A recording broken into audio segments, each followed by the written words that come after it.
ഒരു പ്രായമായ ആൾക്കാരിൽ ഏകദേശം 60 വയസ്സോ അതിന് മുകളിലുള്ള ആൾക്കാരിൽ മഞ്ഞപ്പിത്തം വരികയാണെന്ന് വെച്ചോ, അതിനെങ്ങനെയാണ് സാർ കാണുന്നത്? പ്രായമായ ആൾക്ക് മഞ്ഞപ്പിത്തം വരികയാണെങ്കിൽ എല്ലാ ന്യൂട്രീഷനും കൊണ്ടും ഉണ്ടാകാം. പ്രധാന ഊന്നൽ ഞാൻ കൊടുക്കുന്നത് ക്യാൻസർ വല്ലതും ഉണ്ടോ, പാൻക്രിയാസിന് ക്യാൻസർ വന്നാൽ, അല്ലെങ്കിൽ ബൈൽ ഡക്റ്റിന്, ലിവറിൽ നിന്നുള്ള ട്യൂബ് ബൈൽ അത് പുറത്തോട്ട് വരുന്നിടത്ത് എവിടെയെങ്കിലും തടസ്സം ഉണ്ടെങ്കിൽ ഒബ്സ്ട്രക്റ്റീവ് ജോണ്ടിസ് എന്ന് പറഞ്ഞ് ഞങ്ങൾ വിളിക്കും. അത് പിന്നെ അതുണ്ടോയെന്ന് നോക്കും. ഏറ്റവും പ്രധാനപ്പെട്ട അതാണ്. പിന്നെ എല്ലാ കാരണങ്ങളും അനലൈസ് ചെയ്യണം.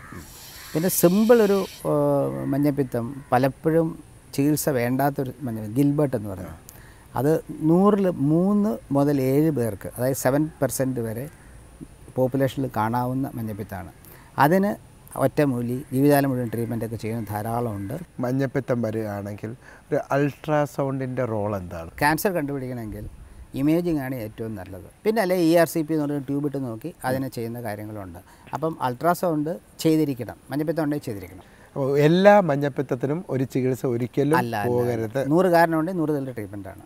100 കൂടുതൽ കാരണങ്ങളുണ്ട് താനും. ഇനി മറ്റൊരു മേഖലയിലേക്ക് പോകാം. നമ്മൾ സർവ്വസാധാരണമായി കണ്ടുവരുന്ന ഒരു പ്രശ്നമാണ് തലകറക്കം. എങ്ങനെയാണ് ഈ തലകറക്കത്തെ നമ്മൾ ഒന്ന് ഇവാലുവേറ്റ് ചെയ്യേണ്ടത് സാർ? ഈ തലകറക്കം എന്ന് പറഞ്ഞാൽ ഒരു കാരണമല്ല, പല കാരണങ്ങളുണ്ട്. വളരെ കോമൺ ആയിട്ടുള്ള വാസോ വേഗൽ സിങ്കോപ്പി എന്നാണ്. അപ്പോൾ അനങ്ങാതെ കാല് ചലിപ്പിക്കാതെ നിൽക്കുന്ന സമയത്ത് ബ്ലഡ് പൂളിംഗ് ഉണ്ടാവും. അപ്പോൾ ബ്രെയിനിലോട്ട് ബ്ലഡ് സപ്ലൈ കുറയുകയും, ബ്രെയിനിൽ ബ്ലഡ് സപ്ലൈ കുറഞ്ഞു കഴിഞ്ഞാൽ നാച്ചുറലി ബോധക്കേട് വരും, താഴെ വീഴും. കിടന്നു കഴിയുമ്പോൾ ബ്ലഡ് സപ്ലൈ റിസ്റ്റോർ ചെയ്യും, പിന്നെ ഓർമ്മ വരും. ഇത് വളരെ സിമ്പിളാണ്. ഇറക്റ്റ് പൊസിഷനിൽ ബ്ലഡ് സപ്ലൈ ബ്രെയിനിന് കുറയും. BP കുറയുന്നതുകൊണ്ടാണ് ഇത് വരുന്നത്. ബ്ലഡ് പൂളിംഗ് വരുന്നു, ബ്ലഡ് പ്രഷർ കുറയുന്നു. ബ്ലഡ് പ്രഷർ ഉണ്ടെങ്കിൽ ബ്രെയിനിലോട്ട് ബ്ലഡ് കയറുകയുള്ളൂ. ബ്ലഡ് പ്രഷർ താഴുമ്പോൾ ബ്രെയിനിലോട്ട് ബ്ലഡ് സപ്ലൈ കുറയും. അപ്പോൾ ആ സമയത്ത് എണിപ്പിച്ചിരുത്തുകയാണെങ്കിൽ തലകറക്കം മാറത്തില്ല, അപകടമാണ്. അതേ സമയത്ത് കിടത്തി കഴിഞ്ഞിട്ട് വേണമെങ്കിൽ കാല് വേണമെങ്കിൽ പൊക്കി വയ്ക്കാമെങ്കിൽ ആ ബ്ലഡ് ശരീരത്തിലോട്ട് കയറി ബ്രെയിനിലോട്ട് വേഗം കയറുകയും തലകറക്കം പെട്ടെന്ന് മാറുകയും. ഒരിക്കലും ഇരുത്തരുത്. തല കറക്കുക എന്ന് പറഞ്ഞാൽ ബാലൻസിങ് ഓർഗൻ്റെ തകരാറ് കൊണ്ട് തലകറക്കം വരും. 8ാമത്തെ ഞരമ്പ്, അത് ഭൂമി ചുറ്റുന്ന പോലുള്ള ഫീലിംഗ് ആണ് ഉണ്ടാകുന്നത്. കട്ടിലും എല്ലാം കൂടി എൻവയൺമെൻറ്റ് മുഴുവൻ ചുറ്റും കറങ്ങുന്ന കൂട്ട്. അതേസമയം അതിന് ബോധക്കേട് ഉണ്ടാവില്ല.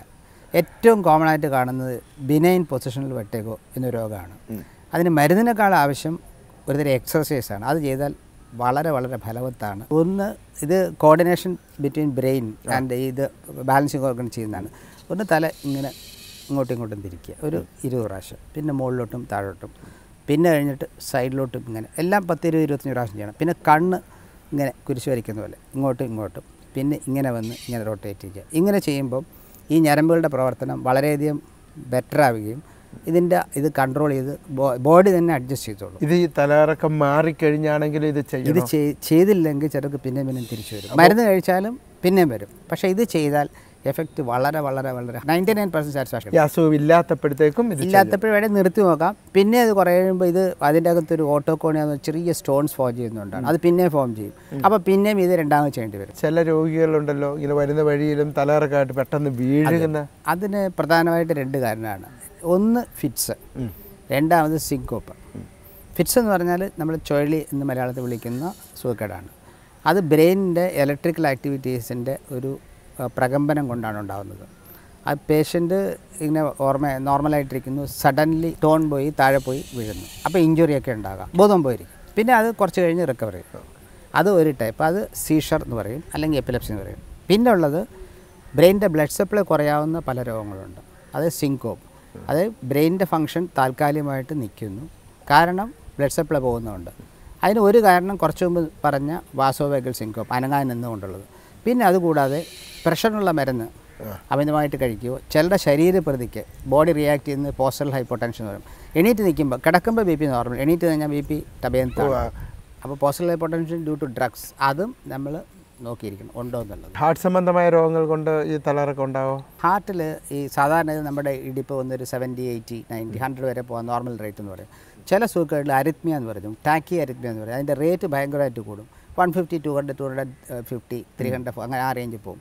150, 250 ഒക്കെ പോകുന്ന സമയത്ത് blood supply to the brain പടപടാന്ന് അടിക്കുമ്പം എഫക്റ്റ് കുറയും, ബ്ലഡ് സപ്ലൈ ബ്രെയിൻ കുറയും. അപ്പോൾ ആ സമയത്ത് പേഷ്യൻ്റ് വരുന്നത് ഇടിപ്പ് തുടങ്ങുന്നു, അത് അറിഞ്ഞെന്നെങ്കിൽ അറിഞ്ഞില്ലെന്നിരിക്കും. ബ്ലഡ് സപ്ലൈ കുറയുന്ന കാരണം പേഷ്യൻ്റ് തല ഇറങ്ങി താഴെ വീഴുന്നു. ഇത് നിന്ന് കഴിയുമ്പോൾ തന്നെത്താൻ നോർമലൈസ് ചെയ്ത് വരും. എത്ര ചികിത്സിച്ച് കഴിഞ്ഞാലും പല രോഗികളുടെയും ഷുഗർ കൺട്രോൾ ആകത്തില്ല. എന്തെങ്കിലും ഒരു ടെക്നിക്കൽ അഡ്വൈസ് സാറിൻ്റെ ഈ പ്രാക്ടിക്കൽ എക്സ്പീരിയൻസിൽ നിന്ന് പറയാൻ പറ്റുമോ? തീർച്ചയായിട്ടും. ഡയബറ്റീസ് എന്ന് പറഞ്ഞാൽ ശരിക്കും നമ്മൾ താലോലിക്കേണ്ട രോഗമാണ്. അതും കൊണ്ട് നടക്കണം. നമ്മൾ കാർ ഡ്രൈവ് ചെയ്യുന്ന എപ്പോഴും ബ്ലഡ് ഷുഗർ കൺട്രോൾ ഉണ്ടെന്നുള്ള ശ്രദ്ധ വേണം. പലപ്പോഴും പറ്റുമെന്ന് പറഞ്ഞാൽ ഡോക്ടർ 1-ാം തീയതി കാണും, അടുത്ത 1-ാം തീയതിക്ക് അപ്പോയിൻമെൻറ്റാണ്. ഇന്ന് കൺട്രോൾഡായി, നാളെ വരുമ്പോഴേക്കും കൺട്രോൾഡാണല്ലോ എന്ന് പറഞ്ഞ് കൂടുതൽ ആഹാരം കഴിക്കും. അതൊരു കാരണമാണ്. രണ്ടാമത് ചിലപ്പോൾ ഇൻസുലിൻ വിട്ടുപോകാം, അല്ലെങ്കിൽ ടാബ്ലറ്റ് കഴിക്കാൻ മറന്നു പോകാം, തീർന്നു പോകാം. ഇതൊക്കെ വരുമ്പോഴും ഷുഗർ പെട്ടെന്ന് കൂടും. കാരണം ഇന്ന് എടുക്കുന്ന ഇൻസുലിനോ ടാബ്ലറ്റോ ഏതാനും മണിക്കൂറിൽ മാത്രമേ ആക്ഷനുള്ളൂ. മൂന്നാമത്തെ കാര്യമുള്ളത്, ഇന്ന് ഡോക്ടറെ കണ്ടു, കൺട്രോൾഡായി, നാളെ വരുമ്പോൾ ഭാര്യ പറയുന്നു കൺട്രോൾഡാണല്ലോ, സാരമില്ല, അപ്പോൾ ആഹാരം കൂടി കഴിക്കുന്നു. അപ്പോൾ ഈ 110 നിന്നിരുന്ന് ഉടനെ 310 ആവും. ഇത് നമ്മൾ നോക്കുന്നേ ഇല്ല.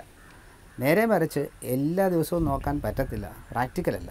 പക്ഷേ ഇടയ്ക്കിടയ്ക്ക് നോക്കി, ഒരു ഗ്ലൂക്കോമീറ്റർ വെച്ച് ഇടയ്ക്കിടയ്ക്ക് നോക്കി ഡോസ് തന്നെത്താൻ അഡ്ജസ്റ്റ് ചെയ്യാൻ പഠിക്കണം. എല്ലാ ദിവസവും ഡോക്ടറെ കാണാൻ പറ്റില്ല. ഇന്ന് കൊണ്ട് 1 മാസം കഴിഞ്ഞ് ഡോക്ടറെ കാണാം. അതിൻ്റെ ഇടയ്ക്കുള്ള പീരീഡിൽ ഇൻസുലിൻ 15-10 എടുക്കുകയാണെങ്കിൽ, കുറച്ച് അൺകൺട്രോൾഡ് ആണെങ്കിൽ ഗ്ലൂക്കോമീറ്റർ നോക്കി തന്നെത്താൻ അഡ്ജസ്റ്റ് ചെയ്യുന്ന ഒരു സിറ്റുവേഷനിൽ വരികയാണെങ്കിൽ മാത്രമേ ഇത് ഡയബറ്റീസ് ശരിക്കും കൺട്രോൾ കിട്ടുള്ളൂ. അതല്ലെങ്കിൽ 10 വർഷം 8 വർഷം കഴിയുമ്പം ന്യൂറോപ്പതി, റെറ്റിനോപ്പതി, കിഡ്നി ഡാമേജ് ഇതെല്ലാം കണിശമായിട്ടും വരും. ഡോക്ടറെ കാണുന്നുണ്ട് എല്ലാ മാസവും. ഇതാണ് സംഭവിക്കുക. മെഡിസിൻ ഒരു വലിയൊരു ഓഷ്യനാണ്. അതിന് എങ്കിൽ തന്നെ വളരെ പ്രധാനപ്പെട്ടതും നമ്മൾ ഡേ ടു ഡേ ലൈഫിൽ കണ്ടുവരുന്ന വിവിധതരം രോഗങ്ങളെക്കുറിച്ച് സാറ് പ്രേക്ഷകർക്ക് വളരെ അറിവ് പകർന്നതിന് വളരെ നന്ദി.